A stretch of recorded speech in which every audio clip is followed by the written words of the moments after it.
मैलसी में थाना सिटी की हदूद में गरीब खातून से गन पॉइंट पर मुबैना ज्यादती। पुलिस की मुबैना मिली भगत से बासर मुलजिम गिरफ्तार न हुआ।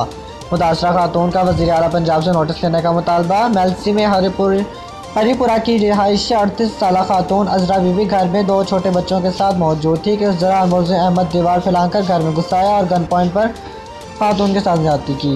मेडिकल रिपोर्ट में ज्यादती साबित होने के बावजूद पुलिस बासर मुलजिम के खिलाफ कोई कार्रवाई नहीं कर रही। इंसाफ की फराहमी के लिए मुतासरा खातून ने अदालत में भी रिट दायर कर दी है। मुतासरा खातून ने वज़ीर आला पंजाब से नोटिस लेते हुए इंसाफ फराहम करने का मुतालबा किया है। मैलसी शहदी रमनालियाँ मेरे नाल ज्यादती हुई है। मोहम्मद अहमद नाम का बंदा है।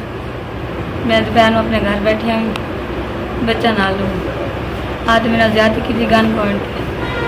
तो उसके बाद फिर मैं शोर मचाया तो बेग मेरे बजते तुरंत भी नाल हमसाया ले आ गया और भाजी लिहाजा